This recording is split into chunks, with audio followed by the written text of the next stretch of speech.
We get all kinds of people on here. We get some people who just want to do, learn it for work. We get other people. I mean, we have women on here sometimes. So everyone's a bit different. So for you, it's like the dating success. Well, in that case, I would say that the goal for you in these conversations should be like introducing the romantic angle somehow. Yep. And that can be as simple as, a verbal statement of intent, and then possibly even going for like a number or an instant date. The thing with this program, this is not per se like a pickup techniques program. I mean, you can ask questions about that here and I'll gladly answer them. This particular program, we have the so-called wheel of charisma here. And like each week, we're going to cover one of these. The first week is the face, the voice, the body. Second week is intellect, intuition, emotional process. And by the way, I know that you said one of the most important things that you started doing recently was meditation. And why is that so vital? Because, and Brace said this on a previous call recently, he said, it seems like removing tensions is complicated. It is, but the first step in all of this is developing awareness of the tensions. So what is meditation? Meditation, it's simply directing awareness within, right? So you're basically getting, and you said it helped you get over your ex-girlfriend and this, that, and the next thing, because you probably saw these thought patterns that arose and noticed that, you identified with them too much, et cetera, and that's what meditation does. And, meditation is positively correlated with many indices of high mental functioning, right? From ability to pay attention, memory, like cognitive function, like this, that, the next thing. So, but what you're really doing is you're starting to investigate your own thought processes. So you're not run by them. They're just a tool. They're a useful tool in your day-to-day life, right? And it, again, it's not this over-identification, because as we've seen before, the intellectual mode here, the 1, 2, 3, the fourth one up, this one often has a tendency to want to assume control of the whole system, right? It believes that it knows what's best for the whole system, and it's put itself in this position of power. But very often it's not equipped to deal with these energies that it's elevated itself into that position of authority over. So when you're like improving your art of thought, meditation's great. Now, what's another way that you can improve awareness of your functioning? Yoga. Like yoga is basically a physical meditation, right? And I do a lot of like weightlifting. I do a fuck ton of cardio. And I just recently started getting back into yoga. I did yoga many years ago, but like I kind of fell off, and it's been probably like 5-6 years, maybe even longer since I did it like with regularity. And it doesn't seem like a great thing to do. It's like, okay, I'm moving and bending in these weird postures, but what it's doing, it's bringing awareness to areas of your body that you don't really consciously think of very often a lot of the time. And so it's directing that awareness, and it's causing you to identify various tensions as well. So all of this is about awareness, right? This entire program, really, there's two main tenets. Number one, tension is the enemy. Number two, its removal is complicated and can cause changes in other areas of the system. So we want to do everything we can to direct our awarenesses to those tensions, because most of the time you've deemed these tensions to be useful and necessary in your life for so long that they're likely below your threshold of awareness. So with these exercises that we do in the program, they serve two functions. The first function is diagnostic, right? By putting additional demands on, say, the face, the voice, the body, the intellect, imagination. What we're doing is we're also causing the inhibition to increase, to become magnified as well in response to those increased demands, right? Increased demands for expression, increased demands to shut it down. And by magnifying it, then it becomes noticeable, right? And then at that point, you can start that process of releasing it. So that's one of the things that we do with these exercises, diagnostic function. And then the second function is to expand your range, so dynamic, so it becomes so dynamic that you can do anything you want with your face, your voice, your body in any combination. You can freely flow and not get stifled about what to say next and things like that, because you have open access to intuitive impulses. Your mind isn't this judgmental barrier between inner and outer. It's a bridge between inner and outer with maybe like guardrails on the side. Right? You're aware of your emotional process and how that's coloring everything. You're aware of emotional processes in other people as the interaction unfolds, which allows you to modulate your tonality to kind of ride that wave in as you're doing the interaction. So again, we're bringing awareness, we're expanding the dynamic range, and by expanding that dynamic range, we want to expand it so much that you never need to approach those limits in actual performance. Right? I had a singing lesson yesterday with my longtime singing coach, and we practice singing things that like at high C, right? I can sing like that note, a C. I can sing that if I'm really healthy. My voice is really healthy, and like my technique is really good, and I can do it, but I have to strain to do it, right? And you can visibly see me struggling to do it, but it'll come out. It'll come out. But here's the thing: I will never perform a song that has that in it, because number one, I may or may not hit it given the all the variables in the performance and what's going on with me personally. And then secondly, even if I do, they're going to be like, oh, he's straining. Okay, that's the limit. And the illusion is sort of broken. If they never see you approach the limits, they never see you sweat, so to speak, then basically there's this mystery, there's this intrigue where they're like, maybe he can do anything, right? Because you never approach the limit. So that's what we're trying to do here. Number one, diagnose. Number two, expand the dynamic range. Any other questions today? And I was wondering, because you were saying, which also was actually a pretty huge insight for me as well, that when you exercise, you do the things that you can't, and when you perform, you do what you allow what you can.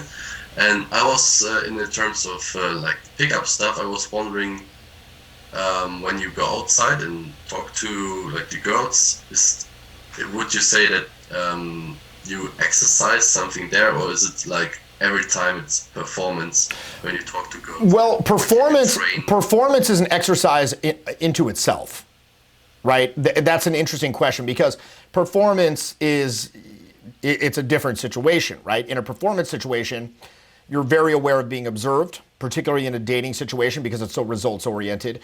And this brings a lot of judgment into play. Now, for me personally, one thing that I had to work on, again, with my singing coach, she would notice that in practice, I would sing and I would do a lot of editing on the fly. Like I'll be like, oh, like, oh, fuck. I'd like say, I'd do the line again and again and be like, oh shit. I'd like literally say some expletive and then re-sing the line. She's like, you need to stop doing that and just allow what is, right? Just allow. Don't overthink, just allow. So I'd say that, yes, performance in and of itself, that repetition of performance is an exercise in dealing with the uncertainty inherent in performance. But insofar as, and of course, it's also a drilling of technique, right? It's a reiteration of technique. Because yes, what we're working on here in this mentoring is how to create that vertical vibe, that lyric expansion that keeps their attention, like how to create a vibe with your face, with your voice, with your body language. Again, how to have your mind be a bridge, not a barrier. How to, again, have a modicum of control over how much you become emotional and when. So it doesn't hijack your cerebrum and your RAS and not let you see things that would benefit you, and actually, let the anxiety take over. How to have that open access to intuition that allows you to have that $1 million mouthpiece where you never shut up. That's what we work on here. And like Eli said a moment ago, the analogy we always use here is that of like a footballer. They might lift weights in the gym. They might run through tires on a field in practice, do agility drills. They're not going to do either of those things when they perform in the actual game. But both of those things are going to improve their capacity to perform in the game. So the things that we do here, these exercises like the face, the voice, the body, that's going to improve your dynamic range. It's going to improve your ability to control how much you become emotional, your ability to control the anxiety and stuff like that as you interact, so you can be totally free, which is necessary for creating that good vibe. But then, yes, you also need to understand the technique involved, and whether that's closing sales from a stage, whether that's getting romantic with somebody that you just met in a very short time frame. These are not things that normal people do on a regular, everyday basis. These types of activities require skill, they require technique, they require precision, they require practice, they require control. And when you are out performing, in the case of yourself, who's interested in this from a dating aspect, and you're going out and you're introducing yourself to people and you're trying to, introduce that romantic angle, yes, when in performance, you are exercising your ability to execute technique. Because you want to get to a point where you have a familiarity with technique that is so deep that it no longer requires much of the intellect's conscious attention. When I'm out there, I'm not really thinking about what to say next or what's the next step per se. Well, actually, I am. The things I'm about to say are not the focus. I sort of let those happen, but what my focus is actually monitoring is cognitively, is in the cognitive working space, is number one, where am I in the interaction and what is the next step?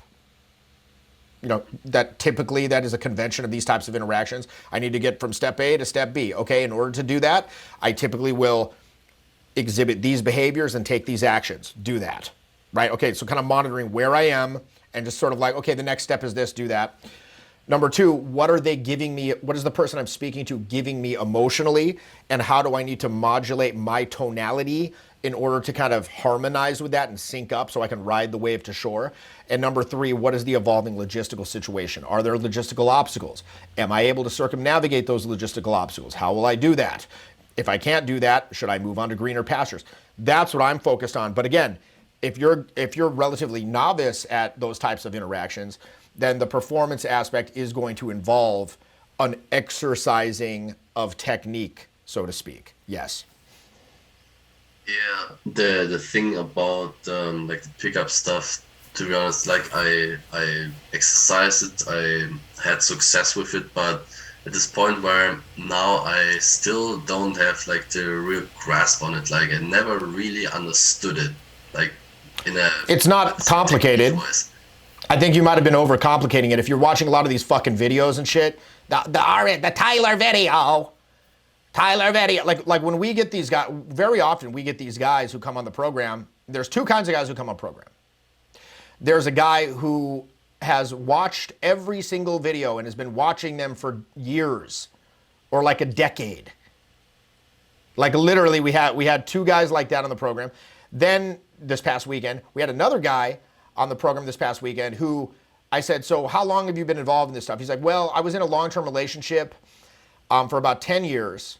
I just got out of it and I kind of started investigating like dating stuff, and I came across a couple of videos of you guys and I thought it was cool. I just signed up right away. This guy knows very little or nothing about like theory or videos or our background or anything like that. Which guy do you think actually got laid? Well, definitely the guy who started taking action. No, the guy who has not been watching videos for 10 years. Yeah. So I think that when you're watching these damn videos and stuff and you think that it's somehow enriching you by like osmosis or something, you're actually doing yourself a disservice. If you're one of these people who like watches videos but never actually goes out or takes action, that's counterproductive.